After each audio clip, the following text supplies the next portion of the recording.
Hi friends, എല്ലാവർക്കും നമസ്കാരം. Welcome to Minnu's kitchen. അപ്പോൾ ഇന്നത്തെ റെസിപ്പി എന്ന് പറയുന്നത് നമ്മുടെ കേക്കിൻ്റെ റെസിപ്പി കേട്ടോ. നമ്മുടെ ഓവനോ കുക്കറോ ഒന്നും ഉപയോഗിക്കാതെ ഇഡ്ഡലി തട്ടിൽ ആവിക്ക് വെച്ചാണ് നമ്മളിന്ന് കേക്ക് ഉണ്ടാക്കുന്നത്. അപ്പോൾ ഏറ്റവും സിമ്പിളായിട്ട് എന്നാൽ ഒരു 10-15 മിനിറ്റിനുള്ളിൽ നമുക്ക് റെഡിയാക്കി എടുക്കാൻ പറ്റാവുന്ന ഒരു അടിപൊളി കേക്കും കൂടി കേട്ടോ. അപ്പോൾ നല്ല പഞ്ഞി പോലുള്ള കേക്ക് ആവിയിൽ വെച്ചിട്ട് എങ്ങനെയാണ് റെഡിയാക്കുന്നത് നമുക്ക് നോക്കാം. അപ്പോൾ ഒട്ടും തന്നെ സമയം കിട്ടിയാൽ നമുക്ക് നേരെ വീഡിയോയിലേക്ക് പോവാം. കൂടെ തന്നെ റെസിപ്പിയൊക്കെ നിങ്ങൾക്ക് ഇഷ്ടമാവുന്നുണ്ട് എങ്കിൽ ഒന്ന് ലൈക്ക് അടിച്ച് മറ്റുള്ളവരിലേക്ക് കൂടി നമ്മുടെ ഈ റെസിപ്പി ഷെയറും കൂടി ചെയ്യാനായിട്ട് മറന്നു പോകരുത്. അപ്പോൾ നമ്മുടെ ഈ കേക്ക് ഉണ്ടാക്കാൻ വേണ്ടിയിട്ട് ആദ്യം തന്നെ നമുക്ക് അത്യാവശ്യം വലിപ്പമുള്ള ഒരു ബൗൾ തന്നെ വേണം എടുക്കാനായിട്ട്. അപ്പോഴായിരിക്കും മിക്സൊക്കെ ചെയ്യാനായിട്ടാണെങ്കിൽ നല്ല എളുപ്പം ഉണ്ടാവുക. അപ്പോൾ ഇനി നമ്മൾ ഇതിനകത്തേക്ക് ചേർത്ത് കൊടുക്കുന്ന ഒരു മുട്ടയാണ്. നമ്മുടെ ഈ മുട്ട എന്ന് പറയുന്നത് ഫ്രിഡ്ജിൽ നിന്ന് തന്നെ നമ്മൾ കുറച്ച് നേരത്തെ എടുത്ത് പുറത്ത് വെച്ചതാട്ടോ. അപ്പോൾ അതിന് നല്ല തണുപ്പൊക്കെ ഒന്ന് മാറിയിട്ടുണ്ട്. അപ്പോൾ ഇനി മുട്ടയുടെ കൂടെ നമുക്ക് ചേർത്ത് കൊടുക്കേണ്ടത് പൊടിച്ച പഞ്ചസാരയാണ്.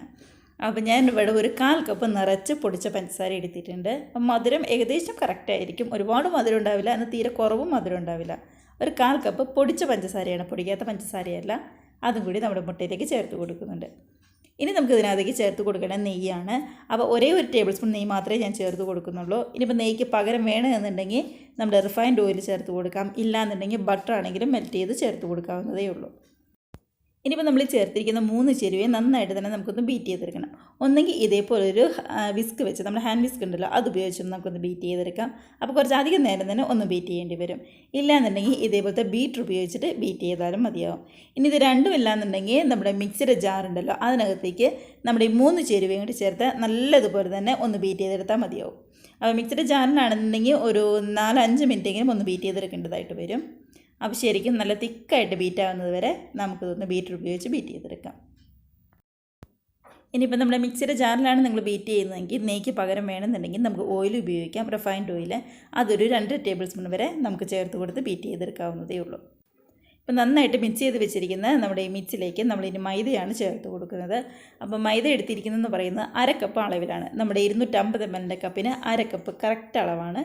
അത് നമുക്ക് ചേർത്ത് കൊടുക്കാം. ഇനി നമ്മുടെ മൈദയുടെ കൂടെ തന്നെ ബേക്കിംഗ് സോഡയാണ് നമ്മൾ ചേർത്ത് കൊടുക്കുന്നത്. അത് 1 ടീസ്പൂണിൻ്റെ അടുത്തേക്ക് നമ്മൾ ചേർത്ത് കൊടുക്കുന്നുണ്ട്. അതിനുശേഷം ഇതേപോലൊരു അരിപ്പയിലൂടെ നന്നായിട്ട് തന്നെ നമുക്കൊന്ന് അരിച്ചെടുക്കാം. അപ്പോൾ ഒട്ടും തന്നെ കട്ടകളൊന്നുമില്ലാതെ നന്നായിട്ട് കിട്ടാൻ വേണ്ടിയിട്ടാണ് നമ്മൾ ഇതേപോലെ ഒന്ന് അരിച്ചെടുക്കുന്നത് കേട്ടോ. ഇനിയിപ്പോൾ നമ്മൾ ചേർത്തിരിക്കുന്ന പൊടികളൊക്കെയും നമ്മുടെ മുട്ടയുടെ മിക്സുമായിട്ട് നമ്മൾ നന്നായിട്ടൊന്ന് മിക്സ് ചെയ്തെടുക്കുകയാണ് ചെയ്യുന്നത്. അപ്പോൾ നമ്മൾ ഇതുവരെ പാല് ചേർത്തുണ്ടായിരുന്നില്ല. അപ്പോൾ ഈ സമയത്ത് നന്നായിട്ടൊന്ന് മിക്സ് ചെയ്തതിന് ശേഷം വേണം ഇതിനകത്തേക്ക് പാല് ചേർത്ത് കൊടുക്കാൻ വേണ്ടി. നമ്മൾ ഈ മൈദയും കൂടി ചേർത്ത് ഇതേപോലെ മിക്സ് ചെയ്യുമ്പോൾ ഇപ്പോൾ കുറച്ച് കട്ടിയിലായിരിക്കും നമ്മുടെ ബാറ്ററി ഇരിക്കുന്നത്. അപ്പോൾ അത് പാലും കൂടി ചേർത്ത് മിക്സ് ചെയ്യുമ്പോൾ നന്നായിട്ട് തന്നെ ലൂസായിട്ട് നമുക്ക് കിട്ടിക്കോളും. അതുകൊണ്ട് ഈ ഒരു പരുവത്തിലാണ് ഇപ്പോൾ ഇരിക്കുന്നത്. ഇനി അപ്പോൾ ഇതിനകത്തേക്ക് നമ്മളൊരു 1/4 കപ്പിൻ്റെ അടുത്ത് പാലാണ് ചേർത്ത് കൊടുക്കുന്നത്. 1/4 കപ്പ് നിറച്ച് വേണമെന്നില്ല, ഒരു 1/4 കപ്പിൻ്റെ അടുത്ത് നമുക്ക് പാൽ ചേർത്ത് കൊടുക്കാം. അതും ഒരുമിച്ച് ഒഴിക്കേണ്ട, കുറച്ച് നമ്മൾ നോക്കി ഒഴിച്ചാൽ മതി. അങ്ങനെ നമ്മുടെ പാലും കൂടി ചേർത്ത് നമ്മുടെ മിക്സ് നല്ലതുപോലെ തന്നെ നമ്മളൊന്ന് യോജിപ്പിച്ചെടുക്കുവാണ്. ഈ സമയത്ത് വേണമെന്നുണ്ടെങ്കിൽ നമ്മുടെ വാനില എസൻസ് ഉണ്ടല്ലോ, അത് 1 ടീസ്പൂണിൻ്റെ അടുത്തേക്ക് നമുക്ക് ചേർത്ത് കൊടുക്കാം. 1 ടേബിൾ സ്പൂൺ ഒന്നും ചേർക്കേണ്ട, ഒരേ 1 ടീസ്പൂൺ മാത്രം ചേർത്താൽ മതി. അപ്പോൾ അതിൻ്റെ ടേസ്റ്റൊക്കെ ഇഷ്ടമുള്ളവരാണെന്നുണ്ടെങ്കിൽ വാനില എസൻസ് ചേർത്ത് മതി കേട്ടോ. ഇനി നമ്മുടെ ബാക്കി വന്ന പാലും കൂടി ചേർത്ത് നന്നായിട്ട് തന്നെ ഒന്നും കൂടി ഒന്ന് മിക്സാക്കി എടുക്കാം. ഞാനിപ്പോൾ ഒഴിച്ചിരിക്കുന്ന 1/4 കപ്പിൽ നിന്ന് ഒരേ 1 ടീസ്പൂൺ കുറച്ചിട്ടാണ് ബാക്കിയുള്ള പാലാണ് ചേർത്ത് കൊടുക്കുന്നത്. നമ്മൾ പാൽ കുറച്ച് ഒഴിച്ച് നോക്കുമ്പോൾ നമുക്ക് മനസ്സിലാവും ഏകദേശം നന്നായിട്ടൊന്ന് ലൂസായിട്ട് വരുന്നുണ്ടെങ്കിൽ അത്രയും മതിയാവും. അപ്പോൾ ഒരുപാട് കട്ടിയൊന്നുമില്ലാതെ ഈ ഒരു പരുവത്തിലാണ് നമ്മുടെ മിക്സ് നമുക്ക് കിട്ടേണ്ടത്. നമ്മുടെ ഒട്ടും തന്നെ കട്ടകളൊന്നുമില്ലാതെ അത്യാവശ്യം നന്നായിട്ട് തന്നെ നമുക്കിവിടെ കിട്ടിയിട്ടുണ്ട്. അപ്പോൾ ഇതിപ്പോൾ കറക്റ്റാണ്. അപ്പോൾ മധുരം കുറച്ചുകൂടി വേണമെന്നുണ്ടെങ്കിൽ കുറച്ചും കൂടി ചേർത്ത് കൊടുക്കാം. അപ്പോൾ ഈ എടുത്തിരിക്കുന്ന ഒരു 1/4 കപ്പ് മധുരം എന്ന് പറയുന്നത് കറക്റ്റാണ്.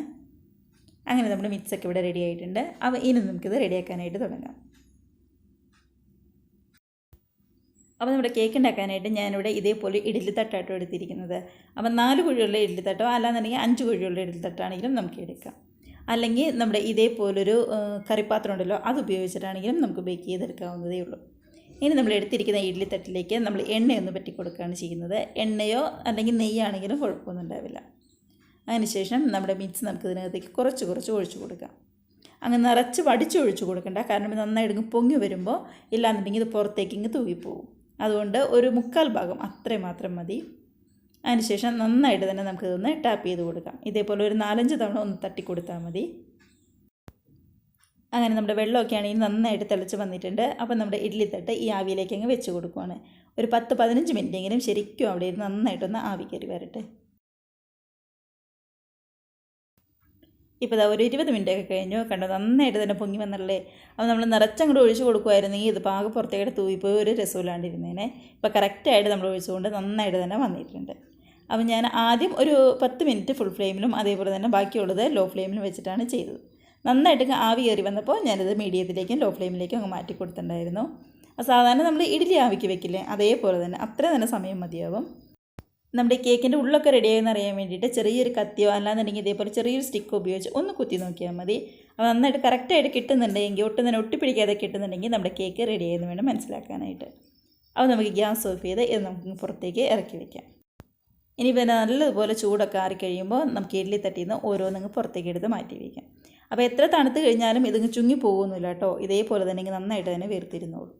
നമ്മൾ ബേക്കിംഗ് സോഡയൊക്കെ ചേർത്ത് കൊടുത്തുകൊണ്ടാണ് ഇതേപോലെ ശരിക്കും സോഫ്റ്റായിട്ട് നന്നായിട്ട് പൊങ്ങി വന്നത്.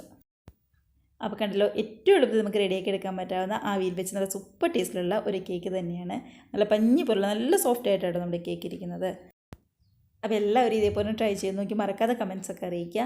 നമ്മുടെ ഈ വീഡിയോയ്ക്ക് മുമ്പായിട്ട് വേറെയും ഒരുപാട് കേക്കിൻ്റെ റെസിപ്പീസൊക്കെ അപ്ലോഡ് ചെയ്തിട്ടുണ്ടായിരുന്നു.